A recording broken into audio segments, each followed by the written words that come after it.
madaxweyne ku-xigeenka guddoonka baarlamaanka xildhibaanada odayaasha dhaqanka siyaasiyiinta golaha wasiirada iyo bulshada inteeda kaleba inaan uga mahad celiyo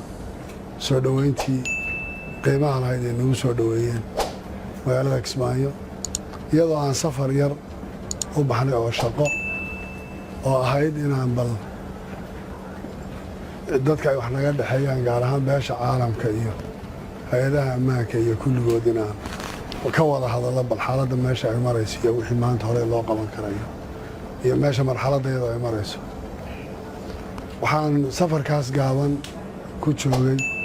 oo ku tegay Nairobi isagoo dhowr xaalo ahaa safiirada beesha caalamka oo aan kala hadlaynay xaaladda maanta aan marayno culayska shabaabka uu hayo Soomaaliya siyaasadeedii meesha ay taagan tahay waddanku xagga uu socdo wada shaqayn la'aanta iyo wada socod la'aanta dowladda federaalka iyo dowlad goboleedyadii kala go'naanshaha sistamkii dowladnimo ee Soomaaliya oo keeni karaya cawaaqib darro aan cidina mahadin doonin taasoo isleeyahay inta badan bulshada caalamku ama dhammaan siyaasiyiinta iyo beesha caalamka ee daneeya arrimaha Soomaaliya ay maanta arrin ku wada taagan Soomaaliya xaaladda ay marayso iyadoo moodo dowladdii federaalka ahayd inay gabtay waajibaadkii ay lahayd shaqadii u taallay isku wadistii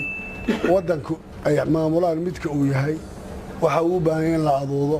meesha uu marayo isku wadistii wax badan ay meesha ka maqan tahay taasna aan filaya hadda inuu waqtigeedii soo dhammaaday oo dadku intaa ka badan hadda aan la sii xamili karayn in la wada hadlo Soomaalidu dhaqan horay lahayd wada hadal iyo geed bay lahayd iyo xaajo laakiin nin walba hadduu guri soo xidho dee nina waxba macno kale uma samaynayo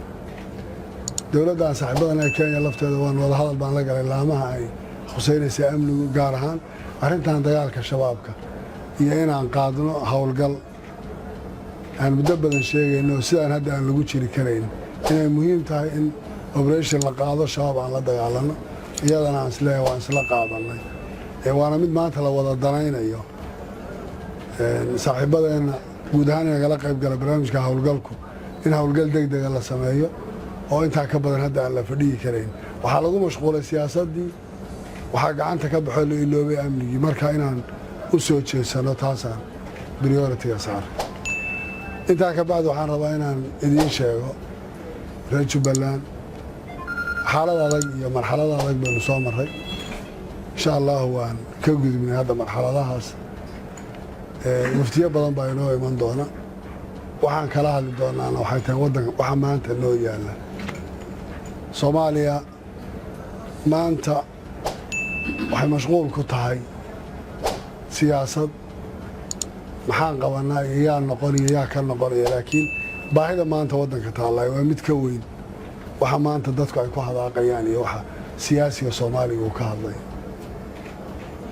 burburka iyo dhibaatada iyo kala maqnaanshaha waan hore u sheegay Soomaaliya kuusan iyo walaalo iyo isku wadis baa loo waxayn karaa inama samayn karaya khaladaad kale ma waxayn karay dowladdana waan u sheegnay inay ilaaliso shuruucda iyo dastuurka iyo waxa dadka u yaaleen lagu wada dhaqmayo haddii qofku uu tiisa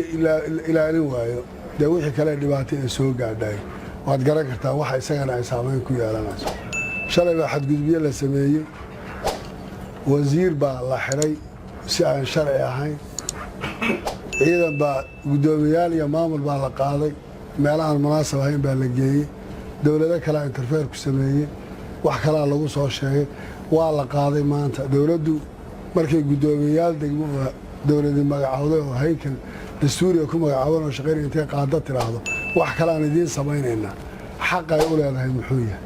maanta haddaan anigu sheegto waxyaalaha federaalku uu leeyahay oo idhaahda anaa iskale maanta anaa lacagta iyo iskale immigrationka anaa iskale xuduudaha anaa iskale maxaygan anaa leh haddaan maanta inta iyadu lahayd idhaahda anaa leh waa gardarro aan samaynayo waxaa dadka kala hagi karana waa sharciga iyo dastuurka haddii taa la waayo dee waxa weeye nin waliba dhibaatadu inta ay u joogto u gaadhaysa maanta waxaad ogtihiin burburka ay ka sameeyeen waxaan in badan uga wareegaynay arrinta gobolka Gada inaan u yara kaadino bal hal tartiib aan u xallino bal sidan hala yeelo ilaa maanta ciidankii shabaabka la dagaalamayay iyo hubkii ay stateku u lahaa in badan oo ka mid maanta ay shabaab gacanta u galeen kuwa ay ku ururinayaan baa dheereenaa ciidan baa la waxaynaya maanta ay shabaab soo sawirayaan ay ka heleen xoog cusub u soo kordhay waa burbur siyaasadeed waa burbur amni waa burbur dhaqaale oo waddanka lala waxaynayo waxaan odhan lahaa mas-uuliyiinta Soomaaliyeed ha u fakareen ha xusuusteen ha garteen waddankaani shalay waxa uu soo maray iyo maanta meeshu taagan yahay iyo waxa lagu sii socon karaya waxa ay tahay Jubbaland waa dowlad goboleed ka mid ah dowladda federaalka Soomaaliya xaq dastuuriga ee lagu kala bixi karaan cid walba waxay ku haysan kartaa in la wada tashado waxa laga hadlayaa doorashada 2020 iyo dariiqay noqonayso heshiis siyaasadeed baa lagu gaari karaa doorasho iyo meesha la aadayo laakiin waan soo dhaafnay anaa idhi xilligii la oran jiray maanta ma taalo anaa idhi iyo raayigana ila qumanay anaa jeediyay raayigeedii ma taalo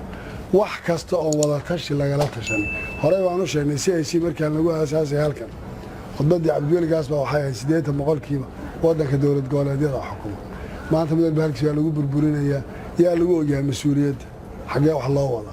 aan ka wada shaqeynaa waxa danta guud sida deynta la cafiyo la dagaalanka shabaabka kan waxaan hore loo wadi karo